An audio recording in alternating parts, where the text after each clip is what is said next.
Good evening. Will the members and our guests please take their seats? This meeting will now come to order.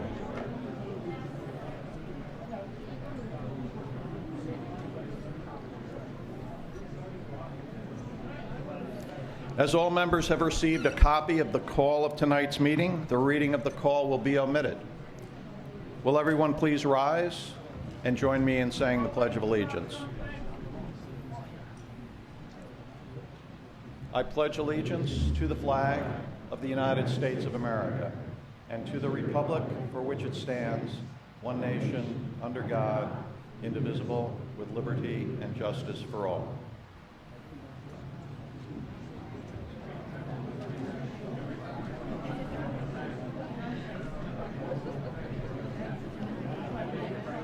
Good evening. Welcome to the June meeting of the Greenwich Representative Town Meeting. My name is Tom Byrne, RTM moderator. As all members have received a copy of the call of our May 12 meeting, the reading of the call will be, the proposed minutes of our May 12 meeting, the reading of those minutes will be omitted. Are there any suggested changes to the proposed minutes of our May 12 meeting? Hearing none, in absent objection, the minutes as submitted stand adopted upon unanimous consent.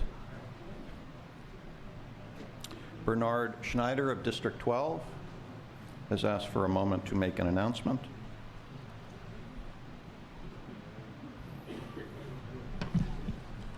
Thank you, Mr. Moderator. The Honorable Lowell Weicker will be speaking this Wednesday at 10:30 a.m. at the First Presbyterian Church of Greenwich. His topic is Maverick, My Life in Politics. The event is sponsored by the Retired Men's Association of Greenwich. All are welcome, men and women. It's free. It's a lovely venue. Walk right in. Mr. Weicker began his political career by serving 2 terms as the first selectman of Greenwich and served 3 terms in the United States Senate and 1 term as governor. Mr. Weicker has spoken rarely in recent years. Credit for the event should go to Lloyd Hull, whose daughter Lisa, a successful real estate broker in town, is married to Mr. Weicker's son Scott. This will be a truly special occasion for those involved in the political life and for those who knew and worked with Mr. Weicker. Do come. The speech is being taped for broadcast on Channel 79 and will be available on the RMA website. Thank you. Thank you. And speaking of Mr. Hull of District 10, I'm sure everyone realizes that Friday was the 70th anniversary of D-Day. And if you did not see it, there was an article that ran in the paper that day that highlighted Mr. Hull's military experience during that invasion and later, and I recommend it to you highly. Michael Wutzik. Yes.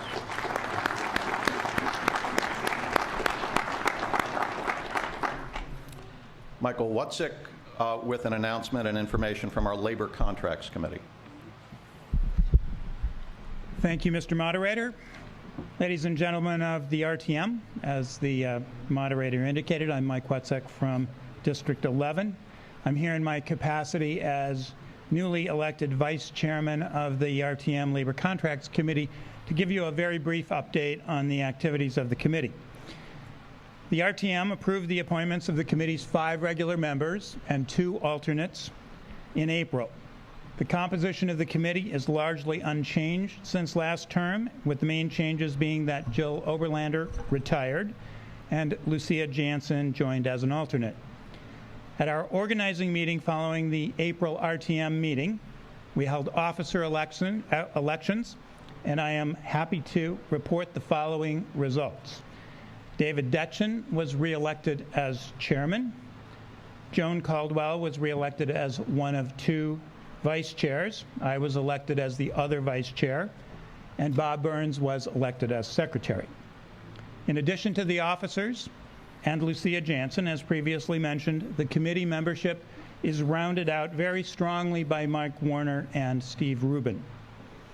Beyond the election of officers, the committee has, over the past few months, in conjunction with the First Selectman's Office, and in particular Al Cava, devoted itself to an in-depth look at the potential options for the town's defined benefit pension plans and employee health care benefits, all within the context, of course, of the collective bargaining process. In addition, in anticipation of the upcoming collective bargaining with the teachers, the committee has met with the BOE Negotiating Committee and representatives of the BET to discuss the committee's input on behalf of the RTM to the process before the negotiations begin. This is an example of the way in which the committee seeks to influence the process at the onset of the negotiations. Finally, in closing, let me say that, as you know, the Labor Contracts Committee draws its membership from the RTM as a whole rather than on a district-by-district basis, as is the case with the standing committees. And I encourage all of you to contact any of the Labor Contracts Committee members if you wish to provide input into the collective bargaining process as influenced by the Labor Contracts Committee. Thank you. Thank you. And congratulations on your election as vice chair. All right, that now brings us to the call for tonight's meeting. I notified our district and committee chairs that based upon the reports received, I will recommend the following organization of the items before us. I will momentarily place on our consent calendar items 1, 6, 10, and 11.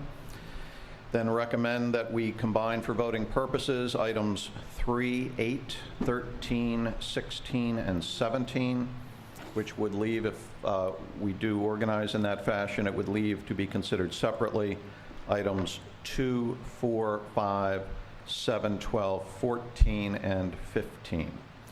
So, pursuant to our rules, at this moment, I will now designate the following 4 items to be placed on our consent calendar. If they remain on the calendar, on that consent calendar, the only thing you will hear about them tonight is what I am about to say, as we do not get committee reports or have discussion on consent calendar items. So I will now place item 1 on the consent calendar. This is a resolution appointing Bernard Armstrong to be an alternate member of the Harbor Management Commission with a term expiring March 31, 2017. The next item to be placed on the consent calendar is item 6. That is a resolution appointing Andrew Bronin to be a regular member of the Board of Health with a term expiring March 31, 2018. Item 10 is a resolution appointing Wendy Blumenthal to be a regular member of the Commission on Aging for a term expiring March 31, 2017. And the final consent calendar item is item 11. That is a resolution appointing Francis Bergweger, also known as Kip Bergweger, District 8, the RTM, to be a regular member of the Commission on Aging with a term expiring March 31, 2017. Is there any objection to the designation of those 4 items for our consent calendar? Hearing none, will the district chairs please mark your voting cards? Consent calendar items 1, 6, 10, and 11, and proceed to poll your delegation. We will continue as we vote on the consent calendar items. The consensus of the reporting districts was to suspend the rules to combine the following items for voting purposes. Items 3, 8, 13, 16, and 17. Is there a motion to suspend the rules to combine those items for voting purposes? It has been moved and seconded to suspend the rules to combine items 3, 8, 13, 16, and 17 for voting purposes. Wait a minute. I'm missing some things here. 9, wait a minute.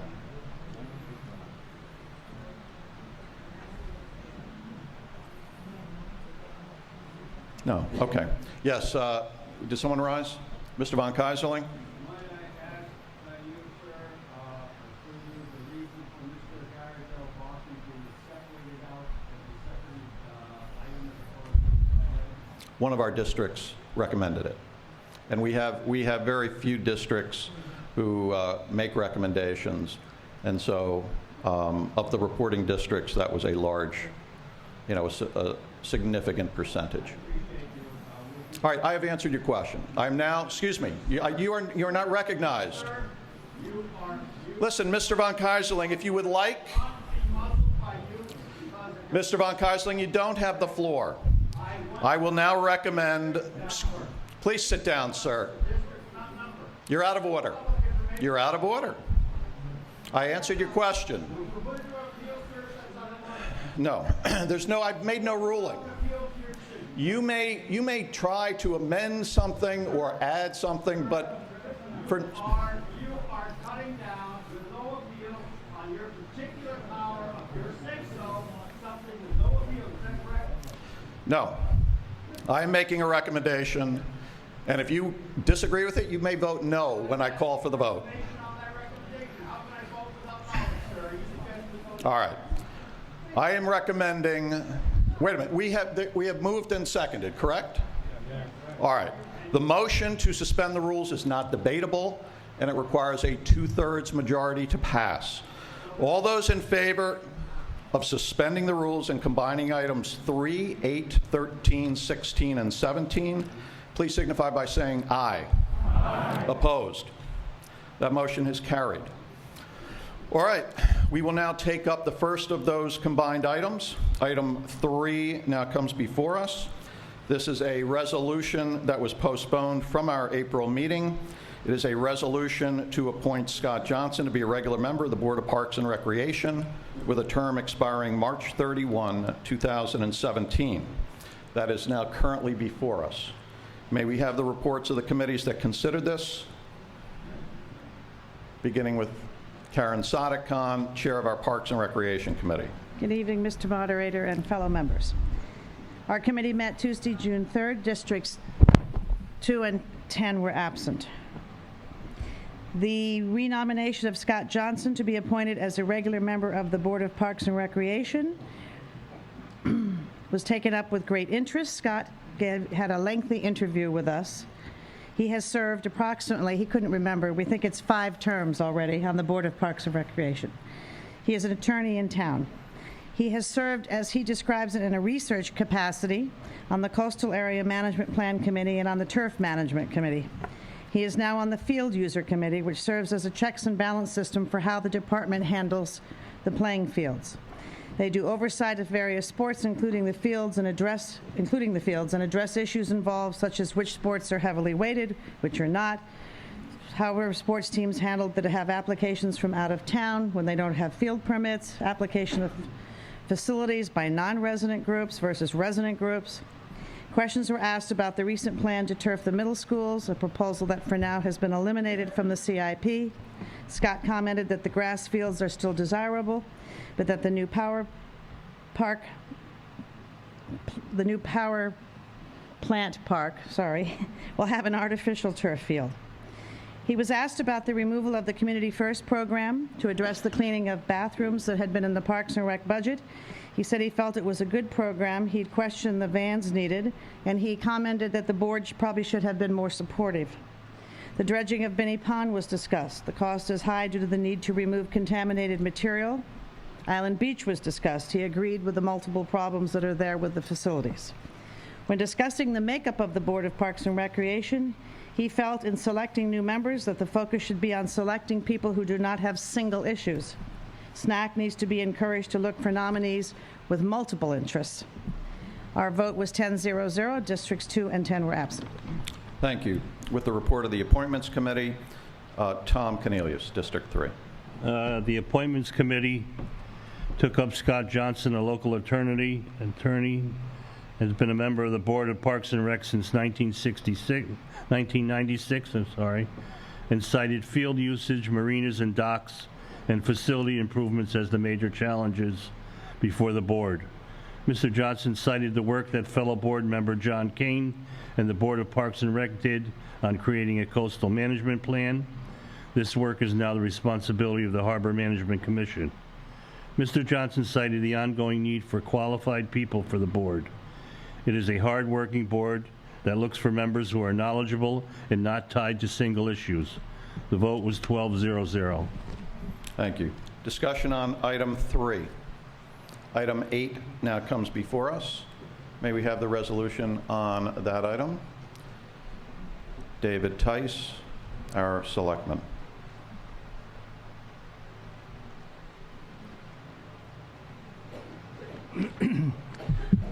Good evening, Mr. Moderator, and thank you. Ladies and gentlemen of the RTM, good evening. Resolved that the following named person nominated by the Board of Selectmen be reappointed a regular member of the Board of Health for a term expiring 3/31/18, Robert F. Carangelo. Thank you. Will the member please move the adoption of the resolution? The resolution on item 8 has been moved and seconded. May we have the reports of the committees that considered this? Alexis Vulgaris, Chair of our Health and Human Services Committee. Good evening. Mr. Carangelo met with the Health and Human Services Committee last week. He's up for renomination to the Board of Health, and he is currently the chairman of that board.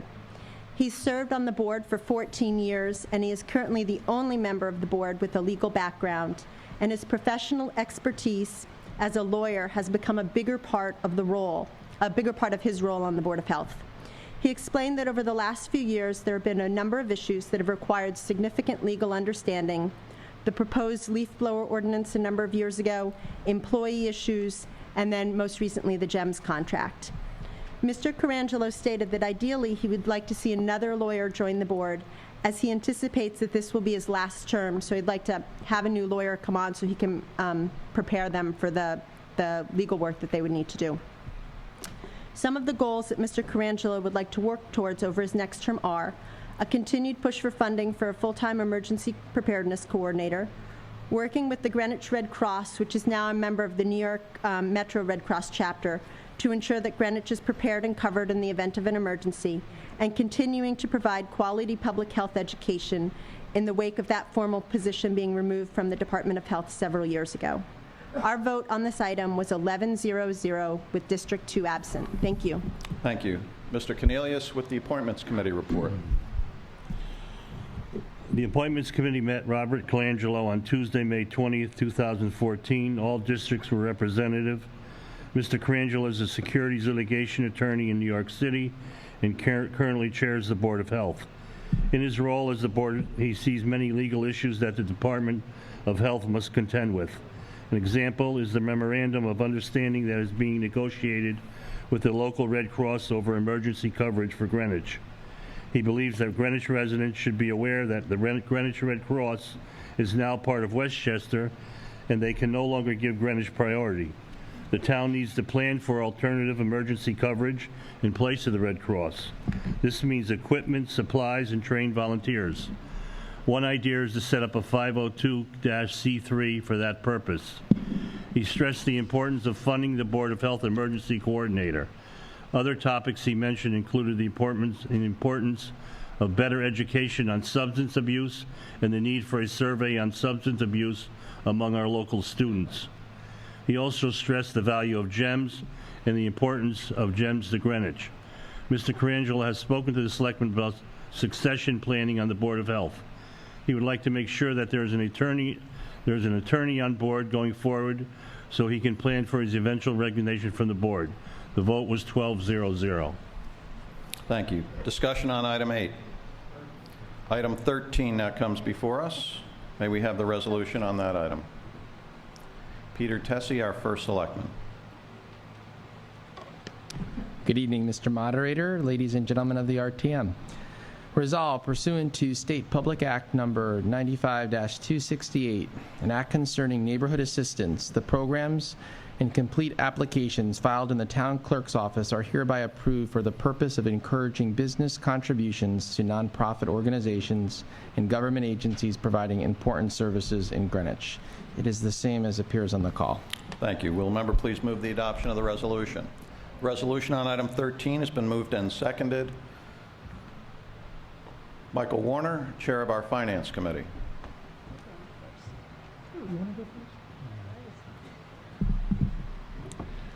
Good evening.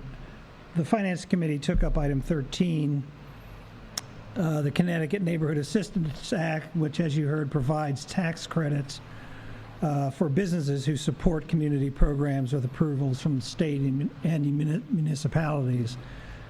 This supports programs such as the YMCA and Nathaniel Witherall.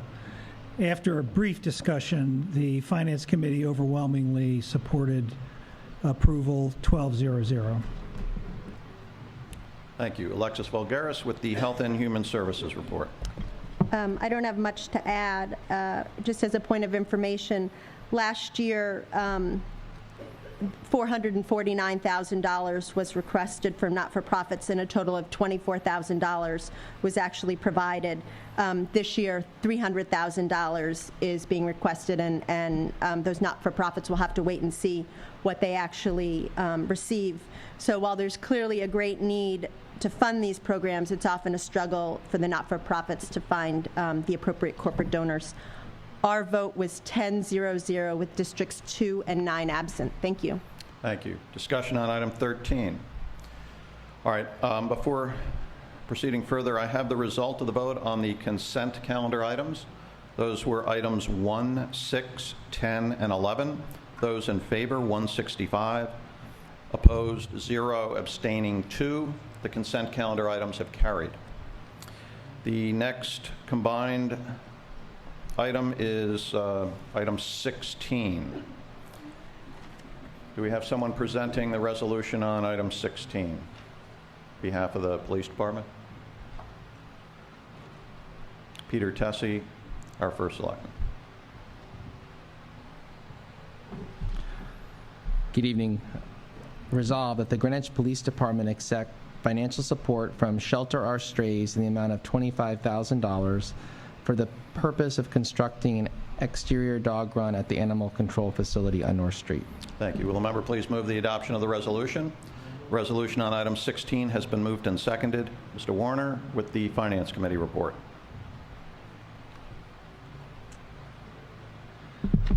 The Finance Committee took this item up last Monday. It's a request by the Police Department to accept $25,000 from, quote, Shelter Our Strays to build a dog run behind the Animal Control Facility on North Street.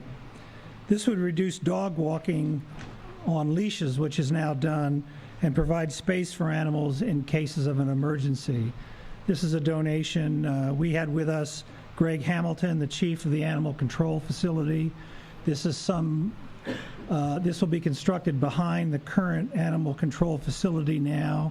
It will be managed by the town's engineers, and representing Shelter Our Strays was Linda Bruno, who explained the benefits of the program, which are fairly obvious. I must point out, however, that no mention was made as to what was being done for cats in the town of Greenwich. The vote was 11-0-0. Thank you. Discussion on item 16. Item 17 now comes before us. Now, this is offered on behalf of our Appointments Committee, Mr. Cornelius. I was asked to just briefly explain why this nomination comes from appointments rather than the Board of Selectmen. This is one of those appointments where the RTM rejected an earlier nominee, and the Board of Selectmen elected not to resubmit a new nomination, and by charter, the RTM then takes over nomination and appointment. Mr. Cornelius. Norma Curlin is a member of the IWWA, elevated from an alternate. The Appointments Committee met on Tuesday, May 6th. All districts were representative. The Appointments Committee interviewed 2 alternates, Scott Salisbury and Norma Curlin, to fill in for the member opening due to the resignation of the chairman, Mr. Lawrence Perry. Ms. Curlin, a retired New York City litigation attorney, was appointed to the Inland and Wetlands Agency as an alternate in 2012. Since that time, she has completed the Part 3 Municipal Inlands Wetland Commissioners Training Program and attended the Connecticut Department of Energy and Environmental Protection field training. Ms. Curlin has also completed a soils training workshop, an environmental regulation compliance course, and attended wetlands and drainage courses at the New York Botanical Gardens. Norma is an active musician in the state of Connecticut, a master gardener. Voting was conducted by ballot. Ms. Curlin received 9 out of 12 votes.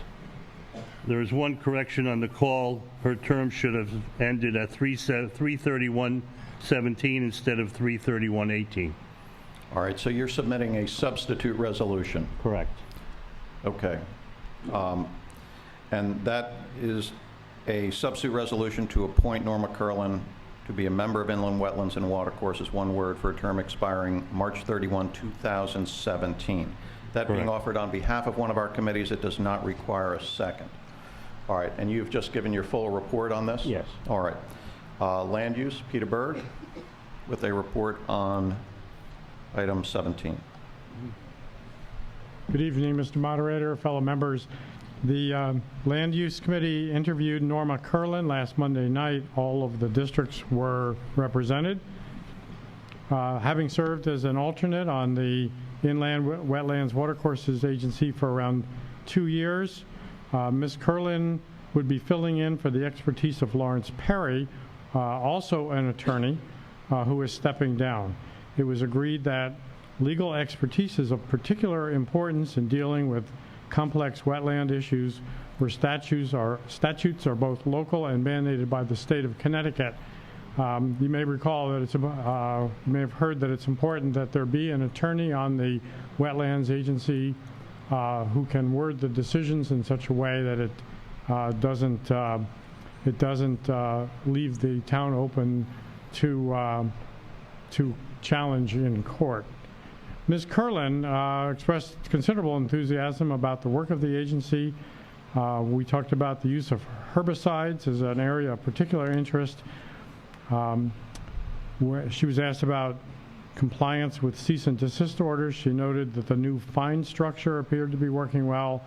We had a discussion on ponds, the use of chemicals, which are state regulated, as well as aerators, which require a permit from the state.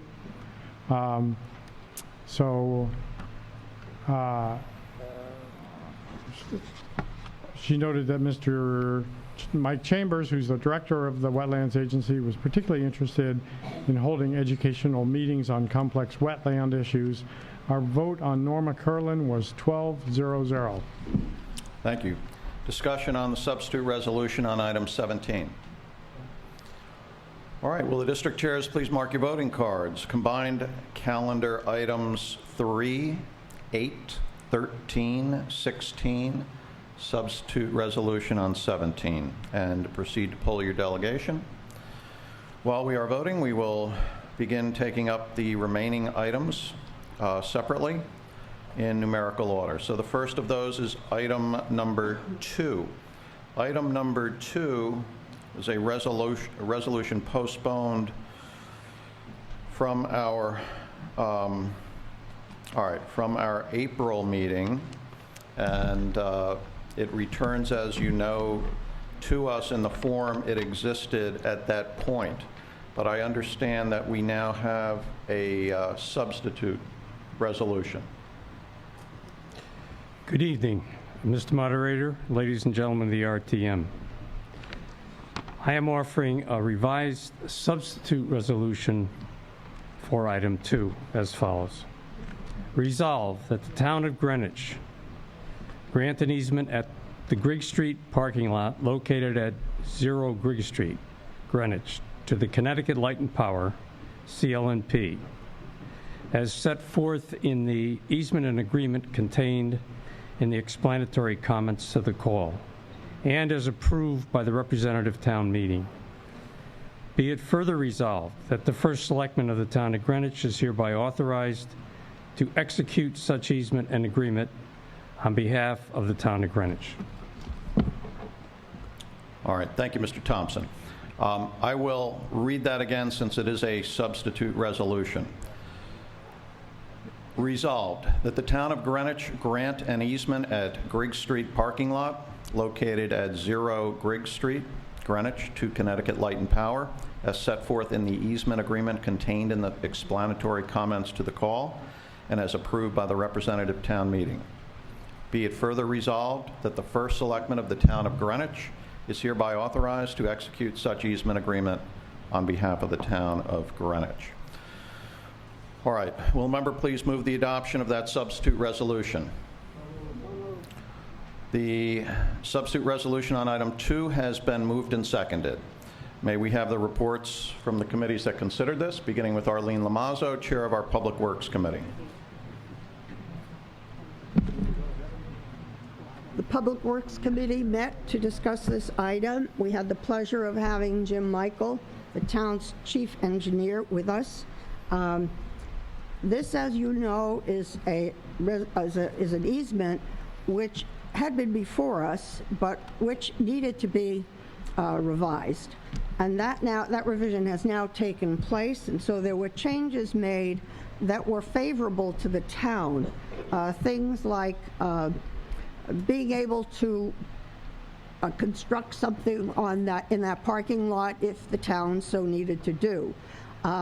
We asked the question, what happens if CL&P decides that it needs to access these underground utility cables in order to do repairs? They would obviously have to break into the existing parking lot, which they had paid to repave, and which is probably going to look very pristine. But if they had to go into the ground again, the question was, is there any provision that makes it clear who would pay for that resurfacing?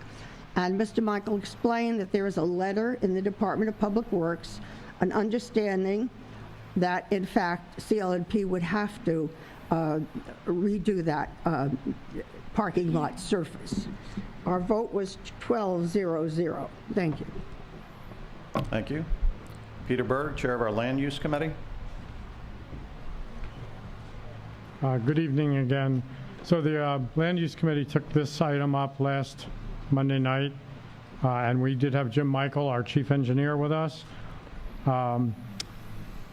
So I'm not going to go over the history. I think you all recall that this did come to us last month, and that we had referred it to the Legislative and Rules. So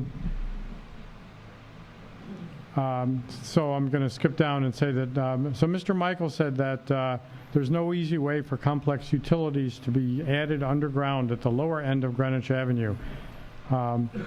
There is some thought of drafting a master plan with CL&P for the future of development on Greenwich Avenue, particularly lower Greenwich Avenue, because the underground is so crowded with utilities. If so, Greenwich would be the first town in Connecticut to have such a underground master plan. Discussion among committee members centered on whether the granting of the easement would be a precedent setting or exclusive. One committee member questioned whether it would be possible to place pipes underground in the parking area for future use. Mr. Michael noted that this probably would not be feasible. In addition, he mentioned that there already was a gas line easement in the same area. Hence, the requested easement would essentially be half of an easement in a currently designated easement. In any case, our vote on this item was 8-1 with District 3 absent. The delegates from District 1 and 9 wanted more information before voting positively for the easement. The Land Use Committee was aware that Legislative and Rules was actively discussing this down the hall and was in the process of doing some rewording, which you'll hear about shortly. Thank you. Thank you. Rick Wellington, the District 11 delegate to the Transportation Committee, with the report of that committee. Transportation met last Tuesday, June 3rd, to discuss the Greek Street easement. Committee reviewed the item in April with Jim Michael from Public Works. The new easement was reviewed without any objection. Discussion followed about the unsightly web of overhead wires and whether the conduits could be available for other utilities such as phone and cable. We followed up with Jim Michael, and he confirmed the contact with the utilities, but they could not relocate at this time. Alan Small, Chair of Transportation, noted that a subcommittee of the Plan of Conservation Development called the Downtown Planning Committee recommended burying overhead power lines in the Central Business District.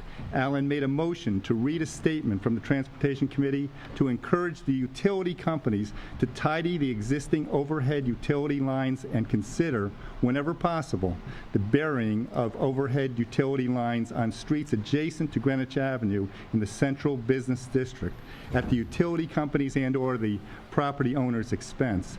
The Transportation Committee supports this recommendation and encourages the town to develop a plan for utility wire burial if other sites in the Central Business District require utility relocation.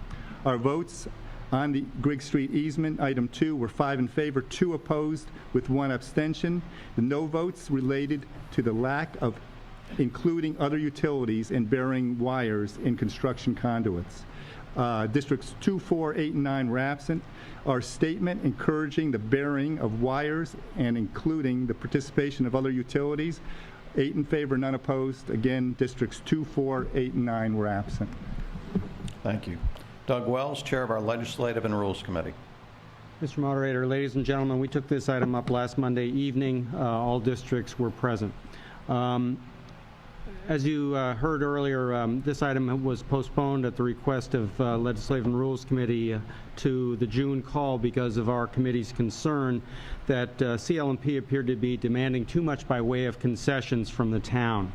The committee's specific concerns related to language that seemed to allow CL&P to do pretty much what it wanted within the easement area.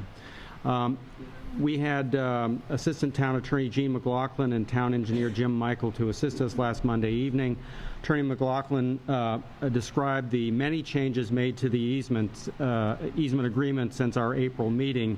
Those changes were laid out in my report. That report has been circulated to all of you. It is also on the RTM website. So in the interest of getting home for the hockey game, I'm not going to go through all the changes that were made. I will say that Attorney McLaughlin did a fine job of pushing back on CL&P and removed many of the onerous provisions. Most specifically, as provided here, that the CL&P no longer can prevent the town from using this property if we choose to make improvements and build structures in the easement area. And if we do prevail and use that property, then CL&P must move the line to accommodate the property owner, and the property owner is going to pay for the alternate route for the power going to the source. The one area where our committee still had problems, despite the many concessions obtained from CL&P and the property owner, was in the open-ended language that appears in paragraphs 1 and 2 of the easement agreement concerning CL&P's right to transmit and distribute services, quote, in support of and ancillary to the electric and energy services. This phrase appears in parentheses in both paragraphs. We were unsure what that meant, but it troubled many of our members, so we made a change to the language which provided for a deletion of that language in support of and ancillary to the electric and energy services, and to insert in its place the following language: used solely for the provision of electrical services, in paragraphs 1 and 2. If this is the appropriate time, I would so move on behalf of the committee. All right. That being offered on behalf of our Legislative and Rules Committee, it does not require a second and is currently before us. Is everyone aware of the proposed amendment being offered? Do we need to restate it? No? No. Okay. Thank you. We can adopt motions to amend by unanimous consent. Is there any objection to the proposed motion to amend offered by our Legislative and Rules Committee? Hearing none and absent objection, that motion to amend is adopted upon unanimous consent. We moved to amend those paragraphs. Our vote was 9 in favor, 3 opposed. We then voted on the easement agreement as revised. Our vote as to legal order was 12-0-0. Our vote on the merits was 9 in favor, 3 opposed. Those opposed believe that the town has permitted an easement and a right-of-way in a very valuable part of our town and has not received adequate consideration for it. It was thought more than a $65,000 repaving job, which will be paid for by the property owner, should have been obtained here. Other opposing votes were uncomfortable with leaving decision-making on a critical issue to a CL&P engineer. Thank you. Discussion on item 2.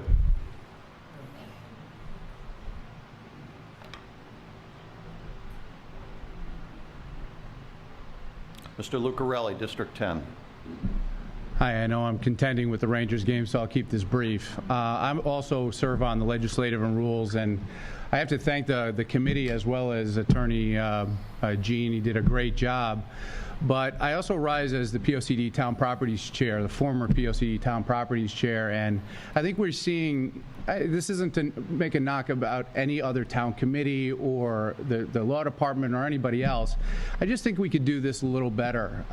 We've been mulling this over for the last 3 or 4 months, and I think we did an admirable job. But the findings of the Town Properties Committee were to actually have a Town Property Management Committee working with the leadership in town. We did a great job, but I don't think any of us on the committee are real estate experts. We're not property managers. Actually, that's what I do, but we're real estate lawyers. We're not real estate surveyors, which I think is what's needed to properly vet these type of easements. We had joint subcommittees over the years for leases. I think it would take a lot off of us, I always viewed the RTM as an advisory body, or the final vote. It should come to us properly vetted. What I think happened here is we got boilerplate language from CL&P that might work for every other municipality. However, this is an extremely valuable piece of land down at the bottom of Greenwich Avenue, and it's a parking facility too, and they wanted the world. It was part of their boilerplate language, but we were giving up a lot. I think it would have been better to see a town property management or town property stewardship committee to properly vet this ahead of time. I only view this as an optimization. I think we did a great job, but I'd like to see this, maybe if you can encourage leadership to consider a town property management commission. Thank you for your time. Further discussion on item 2. Will the district chairs please mark your voting cards, item number 2, and proceed to poll your delegation. I have the result of the vote on the combined items. Those were items 3, 8, 13, 16, and 17. Those in favor, 177. Opposed, 1. Abstaining, 3. The combined calendar items have carried. Item 4 now comes before us. This also was a resolution postponed from our April meeting. This is a resolution appointing Gary Delabate to be a member of the Board of Parks and Recreation with a term expiring March 31, 2017. Which report are we going to get first? Go ahead, just stand. Tom Cornelius offering the Appointments Committee report. Gary Delabate, a member of the Parks and Rec, renomination. The Appointments Committee met Mr. Delabate on Tuesday, May 20th. District 1 was absent. Mr. Delabate, a member of the board since 2011, was active in establishing a Fields Committee to improve the process used for allotting the fields to various and diverse user groups. The Fields Committee meets 6 to 10 times a year, in addition to the regular board meetings. Gary has only missed 1 board meeting in 3 years. The greatest challenge in facing Parks and Recreation is the budget. Limited resources means that very little can be done to improve the middle school playing fields, improve the dog park, and keep the park and beach bathrooms clean. On a recent survey, unclean park and beach bathrooms was the #1 resident concern. Going forward, Mr. Delabate wants to focus on the Eastern Civic Center to make it a multifunctional facility for residents of all ages, and he would like to see the facility at the high school main playing field upgraded. The vote was 10-1-0. District 1 was absent. District 2 voted no. Thank you. Thank you. Karen Sadekhan with the Parks and Recreation Committee report. Good evening. We interviewed Mr. Delabate on Tuesday, April 1st. This is a nomination for Gary for renomination to the Board of Parks and Recreation. He was very knowledgeable and very interesting to interview. As you may recall, he's lived in Greenwich for over 20 years, has 2 sons. He's been active in the past in coaching his son's team, the Bulldogs, and still active with the team, even though his sons no longer play. Since joining the Board of Parks and Recreation 3 years ago, he has immersed himself in the business of the board. He has served on the Field Subcommittee and has been instrumental in creating policy that gives preference to youth, nonprofits, local teams for field use. He's also interested in the Cos Cob Park at the power plant site. He has looked into possible partnerships to improve the Eastern Greenwich Civic Center, and he's working on dredging issues of the pond in Binney Park and at dog park issues. He commented on the budget for Parks and Recreation, noting that a placeholder for artificial turf at the middle schools was removed, and he is trying to resurrect that funding. He feels that the success of the Byram Pool project will depend on the effectiveness of the private-public partnership. He likes the vision of the team that's working on it. He approves of the project, which includes a bigger pool, more lockers, and changes to the parking. Our committee was impressed with Gary's knowledge of the issues facing the Parks and Recreation system in town. He has really taken to the board and is a true asset with his enthusiasm and dedication. He received our wholehearted support and was a pleasure to interview. Our vote was 10-0-0 with districts 2 and 10 absent. Thank you. Discussion on item 4. Will the district chairs please mark your voting cards, item number 4, and proceed to poll your delegation. Item number 5 now comes before us. May we have the resolution on that item? David Tice, our selectman.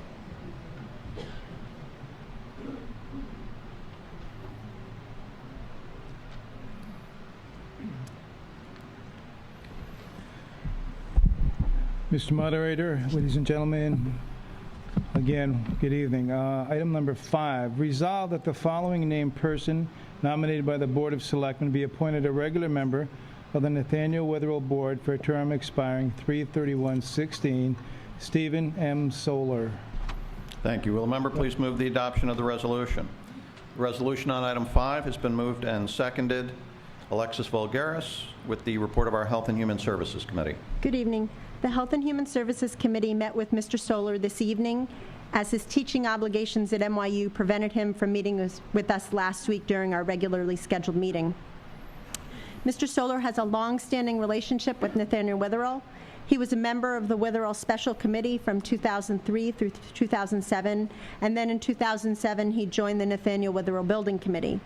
With this nomination, he will move from the Building Committee to the Board of Nathaniel Witherell, where his deep understanding of Project Renew will help guide the process as it moves into its final leg of the project. Professionally, Mr. Solar has over 30 years of real estate investment and management experience. He owns a real estate consulting business, Stockbridge Realty Advisors, based in Greenwich, and as I mentioned previously, he's an adjunct professor at NYU. Our committee voted 8-0-0 to recommend Mr. Solar for a position on the Nathaniel Witherell Board, with districts 2, 4, 8, and 10 absent. Thank you. Thank you. Tom Cornelius with the Appointments Committee report. Mr. Solar's involvement with Nathaniel Witherell goes back many years when he was a member of the RTM and served on a special committee that looked at the various options for the facility. At that time, he was on the construction subcommittee. He is the current vice chair of the Nathaniel Witherell Building Committee. He will remain on the building committee until that committee dissolves sometime in August, when the building project will be completed. The project is on budget and required a great deal of planning. He has worked closely with Andy Fox, whom he is replacing on the board. Mr. Solar will be the Nathaniel Witherell Board Facilities point person. The vote was 11-0-0. District 1 was absent. Thank you. Discussion on item 5. Will the district chairs please mark your voting cards, item number 5, and proceed to poll your delegation. Item 7 now comes before us. David Tice with that resolution.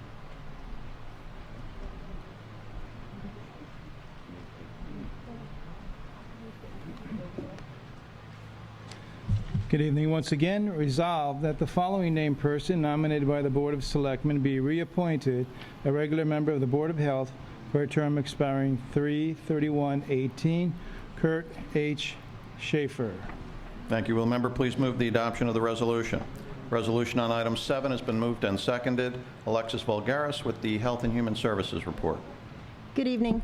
The Health and Human Services Committee met with Mr. Schaefer this evening. Mr. Schaefer is currently a member of the Board of Health, and he's up for renomination. He noted that he is one of the few members of the board without a medical background. His professional background is in business, having been a partner for over 25 years at Arthur Andersen, and he tries to apply his business background to the Board of Health when it's required. In addition to his work with the Board of Health, he's also a member of the Nathaniel Witherell Building Committee and of the Community Development Block Grant Committee. Our vote was 7-1-0, District 1 voting no, and Districts 2, 4, 8, and 10 were absent. Thank you. Thank you. Tom Cornelius with the Appointments Committee report. Kurt Schaefer, a member of the Board of Health, a renomination, has served since 2010. The Appointments Committee met Kurt Schaefer on Tuesday, May 20th, 2014. All districts were represented. Mr. Schaefer, as a current member of the Board of Health, is an active advisor to the Greenwich Department of Health staff on issues they face, such as emergency preparedness. He sees challenges ahead in how the town will manage emergencies. He is particularly concerned about the lack of funding for an emergency management coordinator, and the fact that the Greenwich Red Cross will potentially not be available to staff emergency shelters. The Greenwich Red Cross has merged with Westchester County Red Cross. He also wants to see the Department of Health be more selective in the distribution of funds to charitable organizations. The vote was 12-0-0. Thank you. Discussion on item 7. Will the district chairs please mark your voting cards? Item number 7, Kurt Schaefer, and proceed to poll your delegation.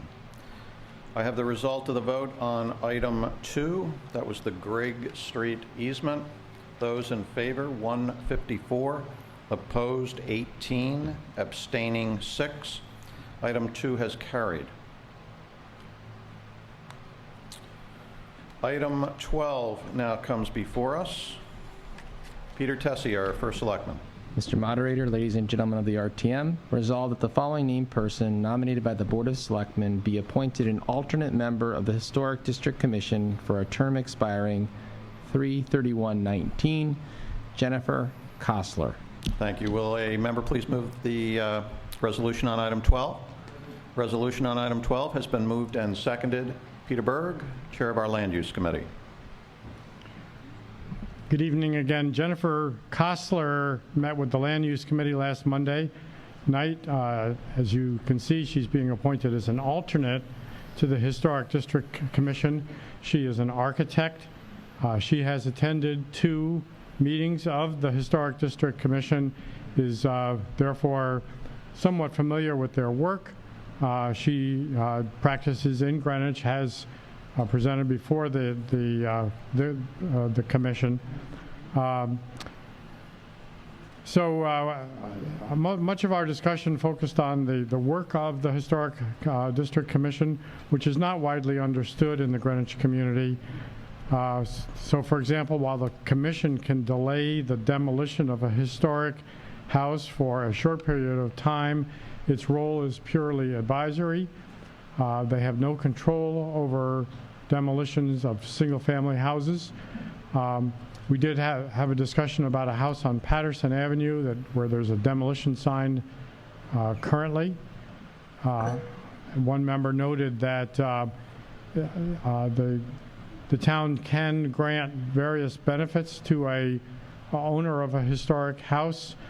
For example, in her case, they granted her the right to have a professional office or an accessory apartment in exchange for guarantees not to demolish her house or alter the exterior. So basically, we just had a discussion about the work of the Historic District Commission. Our vote on Ms. Kostler was 12-0-0. Thank you. Tom Cornelius with the report of our Appointments Committee. At the appropriate time, I'd like to make a motion to postpone Jennifer Kostler. She has not met with the Appointments Committee. We had a meeting tonight and then have voted 9-0-0 to postpone until September. All right, so that is a motion offered on behalf of our Appointments Committee. This is to postpone item 12 to our September meeting. I will call for a voice vote. All those in favor of postponing item 12 to our September meeting, please signify by saying aye. Aye. Opposed? That motion has carried. All right, I have some more results. All right, that result I'm not sure I like, but end of the first, Kings 1, Rangers 0. All right. I have the result of the vote on item 4. That is the appointment of Gary Delabate to the Board of Parks and Recreation. Those in favor, 166. Opposed, 0. Abstaining, 1. That item has carried.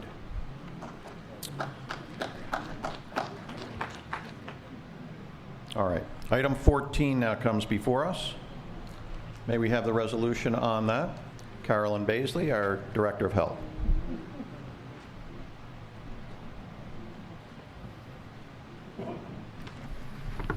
Mr. Moderator, members of the RTM, resolve that 2014 amended and reinstated governing agreement for providing advanced life support emergency medical services by and between the Town of Greenwich and the Greenwich Emergency Medical Service, Inc., provider, hereinafter referred to as the contract, be extended according to the terms for an additional 5-year period ending June 30th, 2019, and that the chairman of the Board of Health be empowered to execute the contract, evidencing same on behalf of the Town of Greenwich. It is the same as it appears on the call. Thank you. Will the member please move the adoption of the resolution? Resolution on item 14 has been moved and seconded. May we have the reports from the committees that considered this, beginning with Alexis Vulgaris, Chair of our Health and Human Services Committee. Good evening. Our committee had the benefit of Robert Carangelo, Chair of the Board of Health, Caroline Baisley, Director of the Department of Health, John Strong's GEMS CFO, as well as 2 GEMS board members, John Rabin and Jennifer Baldock, at our meeting last week. Our committee spent approximately 90 minutes discussing this single item, and I certainly hope not to take that long in summarizing it for you this evening. Robert Carangelo walked us through the proposed changes in the contract. He felt that the proposed contract ensured that Greenwich would still receive the same high quality of EMS services, while at the same time incorporating new language that would require GEMS to provide the detailed budget information that some felt was missing during the last budget cycle. After Mr. Carangelo presented the merits of the proposed contract, we turned our attention to discussing Town Services' idea of a possible 1-year contract extension with a special committee to explore EMS options. Ultimately, our committee felt that it was unlikely that a special committee could effectively evaluate the current GEMS model and/or propose a legitimate alternative in only 1 year, and that during that 1-year period, if it was studied, GEMS services could be compromised by high staff turnover, low staff morale, and a diminished ability to fundraise for capital expenditures. Even though we did not support the Town Services plan, our committee did identify several areas that we would like to see GEMS improve over in the next budget cycle and throughout their new 5-year contract, assuming the contract's approved. One of the things we focused on was identifying how the information that GEMS already presents to us could be enhanced. GEMS is one of the programs that comes before the Health and Human Services Committee each May for review, and their presentations in comparison to the other programs we review are often very abbreviated and lack the level of detail we have come to expect. So the 3 areas that we would like to see improvements in are: 1, providing comprehensive and detailed budget information to our committee. Though GEMS stated that they provide quarterly reports to the Department of Health and operational information to the BET, we've never seen those reports or those budget details. Our committee is respectfully requesting to receive that information directly from GEMS with enough time to properly review it prior to evaluating their budget. This should be a fairly easy objective to achieve, as new language on page 23 of the proposed contract speaks directly to this issue. 2, In addition to having access to the budget, we would like GEMS to include information such as organizational charts and headcount details such as full and part-time employee figures in their quarterly reports and annual presentation. This is data we receive from all the other programs that we review, and while we recognize that in the past GEMS has not been obligated to conform to the same budget reporting format that the town departments are subject to, we want to ensure that moving forward they are providing similar employee data and that other programs share with us. And this was a suggestion from District 9, the District 9 delegate, and I thought it was important to mention which district came up with specific suggestions, because our meeting really was very collaborative in nature, and different delegates had some very thoughtful recommendations. And the last thing we were asking for is incorporating quantitative data that provides some comparative reference points. For example, how does our EMS service compare to our neighboring communities?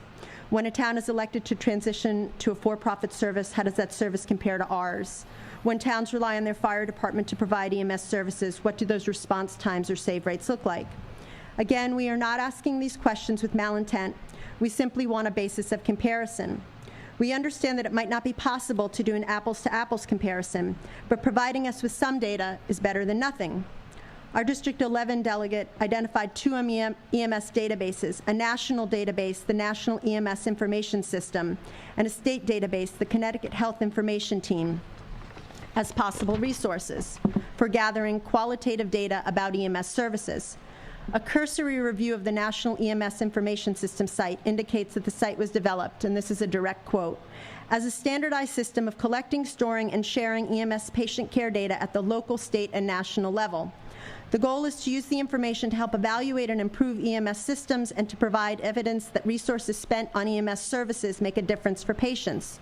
Ideally, the GEMS staff could tap into this database and demonstrate that the services they provide are better than the services provided in other communities using established metric-driven data. We chose these three previously mentioned objectives because we would like to have future GEMS conversations move away from ones that are focused on emotional anecdotes. I think everyone in this room has probably had some positive experience with the town's EMS system, but that reason alone should not preclude us from asking questions and gathering the relevant data that allows the town to objectively evaluate the current GEMS model. Again, the Health and Human Services Committee is not suggesting that GEMS is ineffectual or should be replaced by another provider.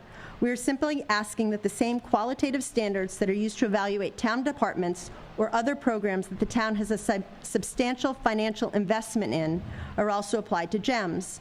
Our hope is that GEMS will see this as an opportunity to use their data to ultimately demonstrate that their program is the most effective and efficient, and as a result disprove any lingering doubts about the costs associated with their services. Lastly, our committee would like to acknowledge the work of Town Services Committee. While the contract alternative that they attempted to propose was not endorsed by our committee, the questions and concerns that they laid out about the proposed contract helped inform how we framed our questions to GEMS staff and helped identify the types of information we would like GEMS to prepare for us in the future. We look forward to a continued productive and collaborative relationship with the GEMS staff and board, and with that, our vote was 11-0-0 with District 2 absent on item 14. Thank you. Thank you. Yes, sir.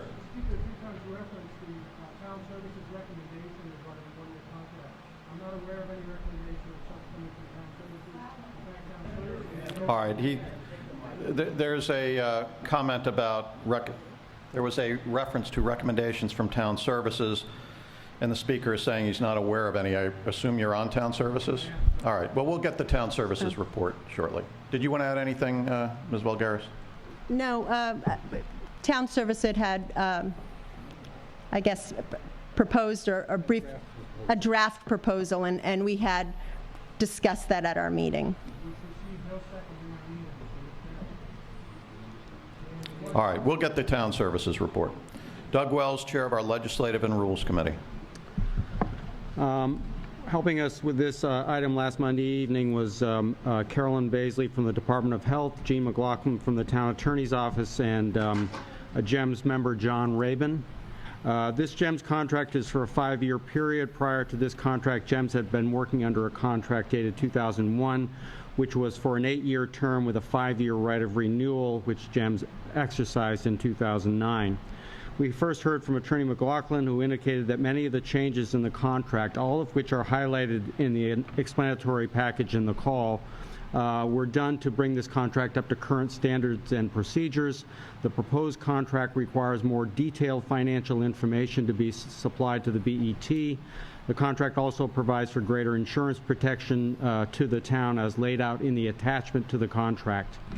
We then heard from Ms. Baisley and Mr. Rabin, who provided us with an overview. There are greater staffing requirements now that a fourth station has been added. The staffing levels are 43 professionals and 8 part-time employees, providing for 24/7 coverage for the town. GEMS conducts fundraising every year to raise money for capital expenditures. To date, over $7 million has been raised, primarily to purchase the ambulances that serve our town, which were described by Mr. Rabin as being state-of-the-art hospitals on wheels. 62% of GEM's operating budget is paid for by the town. The balance comes from revenues from those persons receiving ambulance and life-saving services. We were told that revenues have dropped because the city of Stamford has added a 5th ambulance, which means there's less work for the GEMS ambulances because of mutual aid agreements between Greenwich and Stamford. GEMS now is required to provide quarterly reports to the Department of Health and the BET concerning financial, operational, and personnel issues. Our vote as to legal order and on the merits were the same, 12-0-0. Thank you. Michael Warner with the Finance Committee report. Good evening. I'm going to skip around so I don't repeat what you've already heard, and I will repeat some. We had our meeting. We were at the meeting was Carolyn Baisley, the Director of Health and Human Services, Charlie Tufts, the Director of GEMS, John Rabin, the Chairman of the Board, Jeannie Baldock, a Vice Chair. We had representatives from other committees. We had a large group and a wide-ranging discussion on the issues, pretty much as you've heard them so far. That we note that Ms. Baisley had commented that the reduction of the term from 8 years to 5 years gives us more management visibility. They've agreed in this agreement for better documentation from GEMS going forward. They did reduce the service requirement from 75% of their calls being answered within 5 minutes to 70%. It was explained that that was because of town traffic, and anyone who's been on the Post Road knows what that means in the summer. We did have a group in our meeting who proposed that we change this 5-year agreement to a 1-year agreement. Some of the issues against this GEMS contract we heard was Medicare and Medicaid reimbursements weren't adequate to cover the cost of a call, and they lose dollars on every call they make. I would note also that it was mentioned that the rate of increase for GEMS over the last 10 years has been far higher than other town departments, about 7%, and approximately 1/3 of the calls GEMS receives are not completed and therefore not reimbursed at all. Quickly, in response, GEMS, the proposal on the table by those proposing an alternative approach was a 1-year agreement, giving time to study if another model might make more sense. GEMS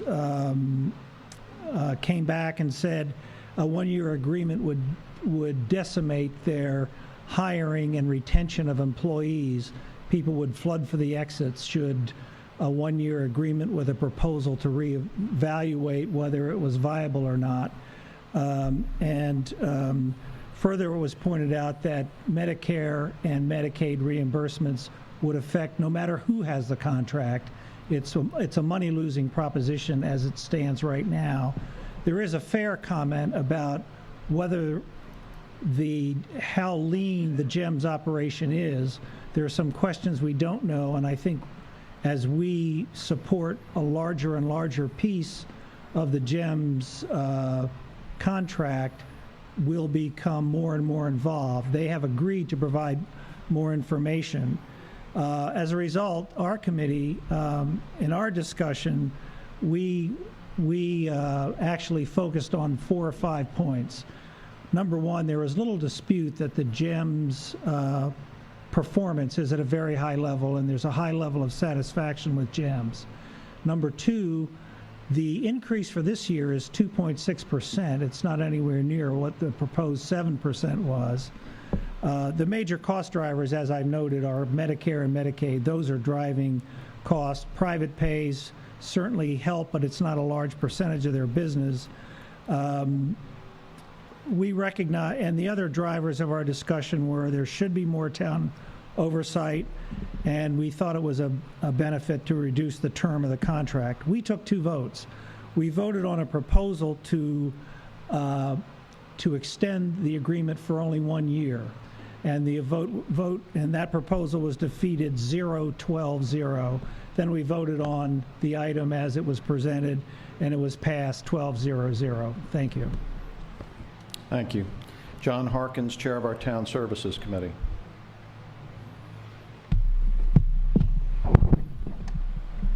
Let's see if this works. Mr. Moderator, fellow members of the RTM and guests, good evening.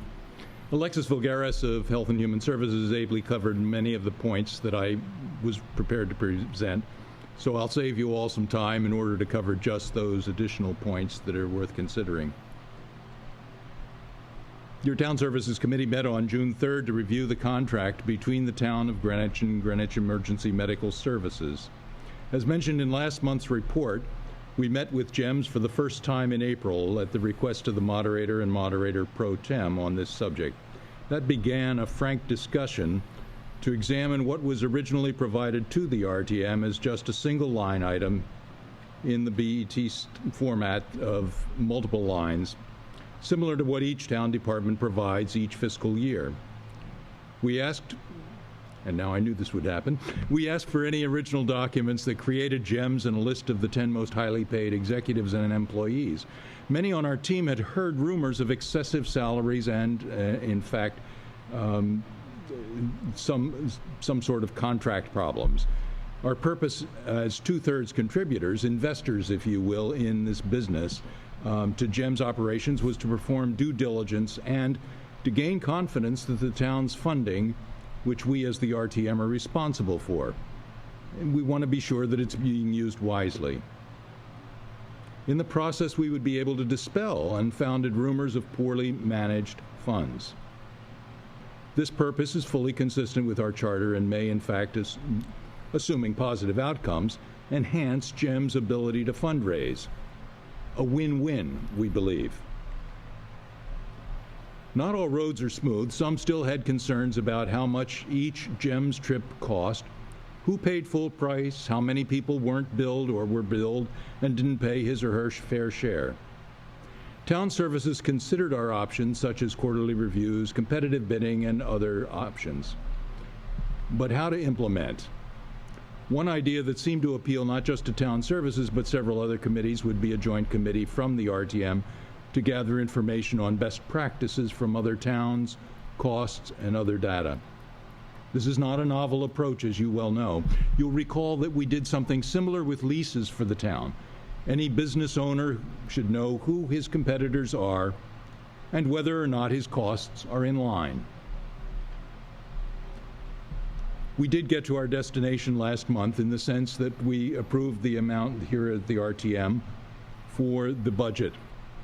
And this month we were faced with the contract, which is what we were going. So we did have concerns. Shortly after our April meeting with GEMS, we learned of this new 5-year contract. This contract was essentially the 8-year contract of 2001 and its amendments for a 5-year extension in 2009, which was approved by the RTM. How many of us remember voting on that contract or extension? Probably not many, and so we're charting new territory. We've carefully separated, as stated previously, the delivery of medical services from business operations. We've heard from no one that he or she is dissatisfied with the medical services. Quite the contrary. We acknowledge that, do so today, and expect to continue to do so. What is unknown and subject to scrutiny in the form of questions to GEMS, the Department of Health, and perhaps others, can't be ignored. To do so would be to call for a muzzling of the good people from the RTM who devote long hours to doing what they've been asked, no, required to do. Let me call out the work of several individuals who've started to do the heavy lifting for the RTM. One member of our RTM has gathered information to try to reconcile some of the thorny cost information. The leader of our Town Services GEMS review team, Garrett Argento, and an RTM member from another committee laid out the growth of our contribution to GEMS, a compound annual growth rate of 6.55%, also called 7% by the previous speaker, over the period selected and placed into discussion. The idea of placed into discussion the idea of modifying the start date for the contract in order to make sure that a 5-year, $27 million mistake not be made. Still, another member of our team, John Thompson, did research at the library for some of the original reports on how GEMS came to be and what the terms were.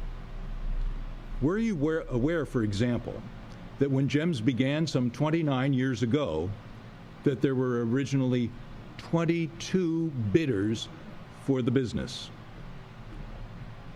Another member led an effort to look at the new 5-year contract to annotate differences and other points of discussion. Responsibilities, levels of service, and accountability were all affected. Were we not to look at the details on behalf of the RTM, who would lose? We'd be remiss not to do so. Which brings us to last week. We met and discussed the contract. We considered but forwarded no motion at this time to modify the contract despite some misgivings by our members.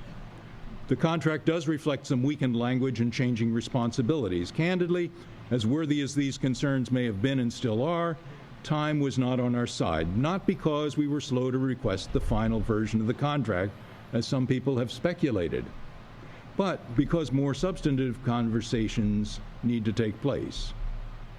So the road ahead for us. We considered and did not bring forward a proposal at this time. However, during the new 5-year extension of the contract, it makes good business sense to establish a joint committee and to provide input to the budgeting and contract process, along with the BET. Our vote to recommend approval of the 5-year extension was 7-0-1, with districts 2, 3, 5, and 12 absent. I hope we didn't scare them away because of a hot topic. Are we, like the Marines, called to do the impossible? Probably not, but we do get a chance sometimes to consider unpleasant issues. Ongoing scrutiny of emergency medical services is still a topic well worth considering. Let's be sure to separate the issues so that we can protect our citizens' lives as well as the fruits of their livelihood. Thank you. Thank you. All right. Before calling for discussion on item 14, I will announce the results of the vote on items 5 and 7. Item 5, the appointment of Stephen Solar to be a member of the Board of Nathaniel Witherell. Those in favor, 174, opposed 0, abstaining 1. Item 5 has carried. Item 7 is the appointment of Kurt Schaefer to be a member of the Board of Health. Those in favor, 176, opposed 1, abstaining 0. That item has carried. All right, discussion on item 14. Garrett Argento, District 7.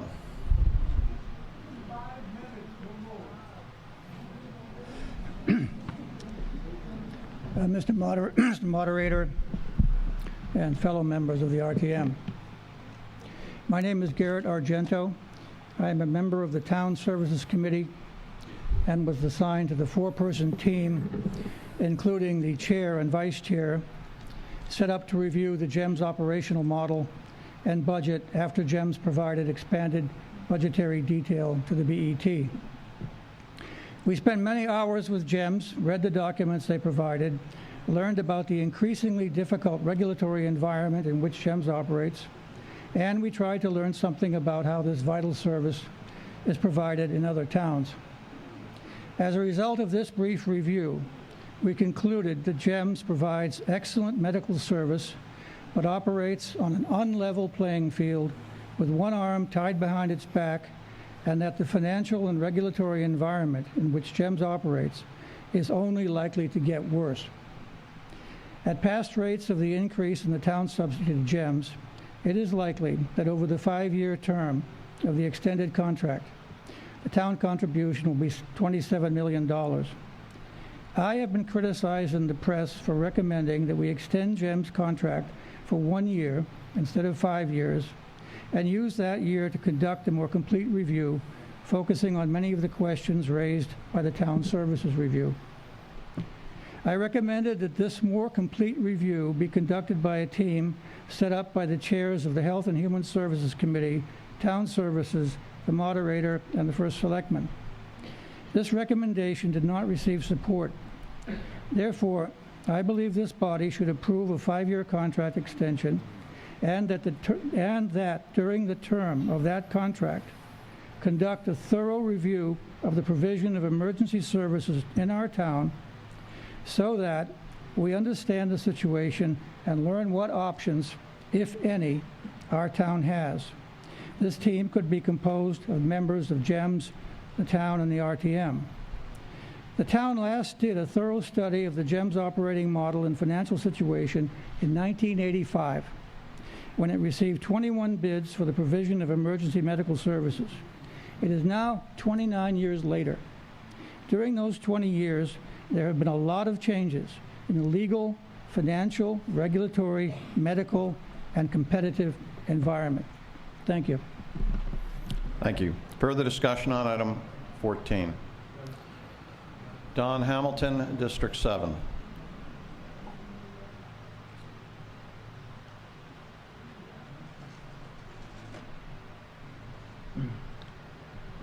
What's the score? Pardon me? The score? Do we know an update? 2-0. Well, that was an unexpected barrage of good information from the respective committees, particularly the Health and Human Services. I think articulated the problems and the solutions, potential solutions, very well.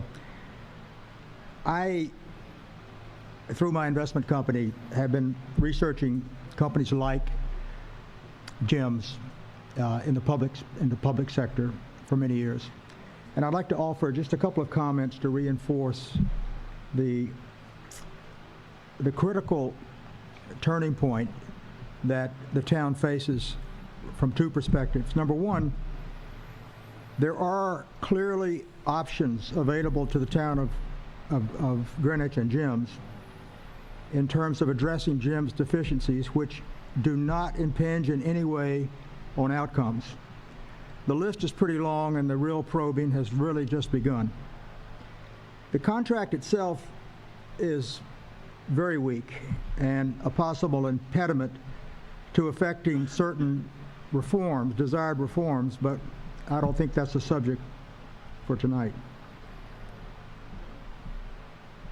I'd like to address what I believe may be some misconceptions about why the critique of GEMS, this recent critique of GEMS, were discussed within the RTM with so little notice, and then argue that the town of Greenwich clearly has the fiduciary responsibility and opportunity both to gain a deeper understanding of the projected financial outcomes from the present GEMS operating model, and if necessary, be given the ability to effect changes.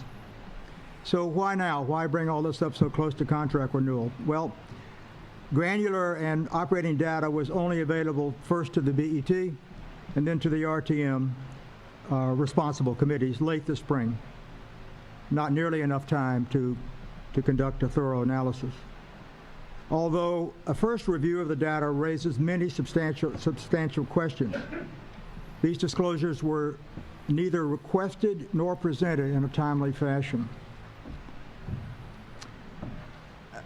Especially relevant, in my opinion, were responses to questions addressed to Charlie Tufts during the May meeting of District 7 only 5 weeks ago. 3 of Charlie's comments really struck home for me. The corporate structure of GEMS as a not-for-profit single community service appears to be especially disadvantaged by state regulations, both in pricing and in the prohibition against providing much more lucrative non-9/11 transports. Second, the state actually assigns rate caps, this was disclosed by Jim in their brief to us, for all three levels of care for both private payers and commercial insurers. Although we were given no comparative data for similar towns in Connecticut, this cap applies to 64% of Jim's total revenues, but only half of its 4,200 revenue transports anticipated for this year. This cap is in fact roughly equal to the average all-in cost of Jim's 6,000 total transports. Next, the impact of federally mandated reimbursement rates for Medicare, 49% of Jim's revenue transports, are set at only 50% of the cap for the highest value life support service referred to earlier when discussing commercial and private pay. This is only half of the average cost per transport to Jim's.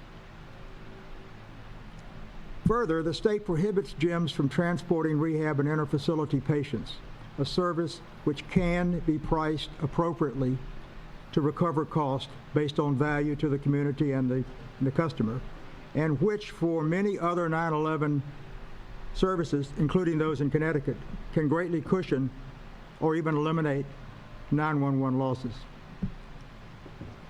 Finally, we heard that the state imposed reimbursement caps for the three primary services provided by Jim's to private pay and commercial insurers are, to some degree, arbitrary and can even vary according to what Jim's considers to be its Connecticut peer group. Questions followed by District 7 delegates as to why these punitive regulations exist and what can be done. There was either no time nor energy for a full discussion of alternatives or, in fact, explanations. Nationwide, almost all of the roughly 15,000 9/11 services are experiencing rising costs, falling reimbursement, and the zero revenue penalty of having to respond with no foreknowledge of either the specifics of services required or whether any payment will be available at all. These are the so-called non-revenue transports, which constitute 1,800 of Jim's 6,000 transports per year. That's when the customer doesn't want to go to the hospital. Finally, we learned that Jim's does all the collection and billing in-house.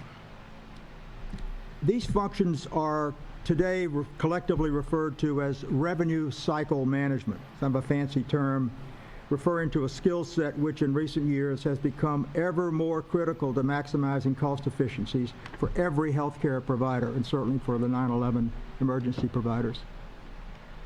As a final ingredient to what many observers declare is too much information, too much call for action too late, the contract itself was very late to be delivered to anyone. It was received only a few weeks ago, and in fact, the document before us in your package is the preliminary red line version, only too familiar to the many attorneys in our group.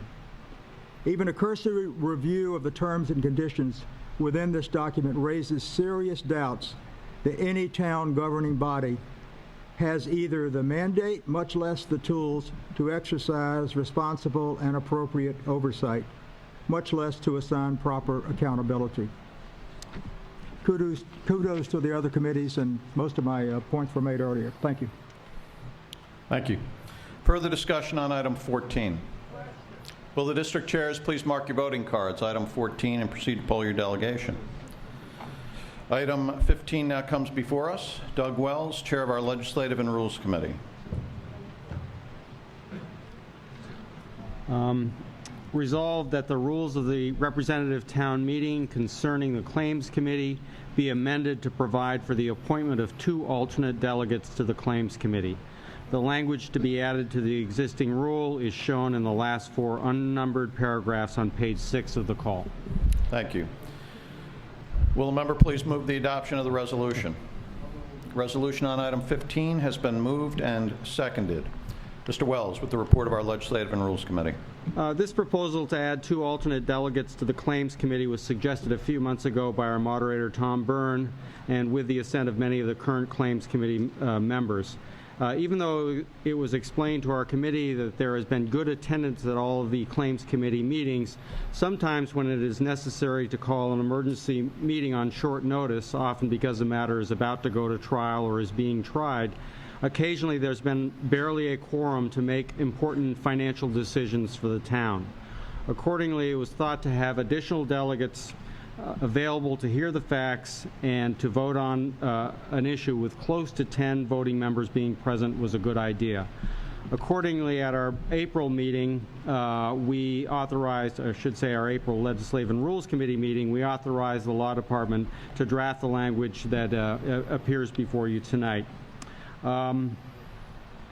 Attorney McLaughlin was with our committee last Monday evening. He explained to our committee that this proposed revision is not only a change to our RTM rules, but it is also a revision to our municipal code. The provision for a claims committee is derived from the charter, and as such, the specific provisions relating to the claims committee is a part of our municipal code. Therefore, the numerical references in the resolution refers to the municipal code sections, not the lettering and numbering system reflected in our rules. There was very little discussion concerning this proposed revision. We heard from 3 Claims Committee members who are also Legislative and Rules Committee members last Monday evening, and all spoke in favor of having alternate delegates. Our vote as to legal order and as to the merits was the same, 12-0-0. Thank you. Tom Cornelius with the report of the Appointments Committee. The Appointments Committee met tonight to discuss item 15. The discussion was brief. The vote was 10-0-0 with 1 and 2 districts absent. The only concern we had was that all the changes were in bold. The whole thing was in bold, so it wasn't quite clear. But we voted anyway, 10-0-0. Thank you. Discussion on item 15. Will the district chairs please mark your voting cards, item 15, and proceed to poll your delegation. That being the final item of business to come before us tonight, we will need to await the tally of the outstanding votes before we can proceed to adjourn. I have the results of the vote on item 14. This is the GEMS contract. Those in favor, 164. Opposed, 11. Abstaining, 2. That item has carried.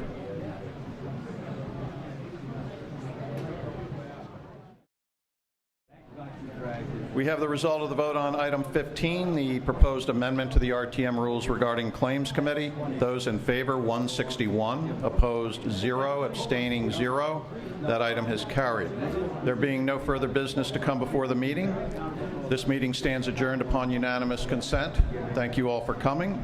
Have a safe trip home. Have a healthy and happy summer. We see you in September.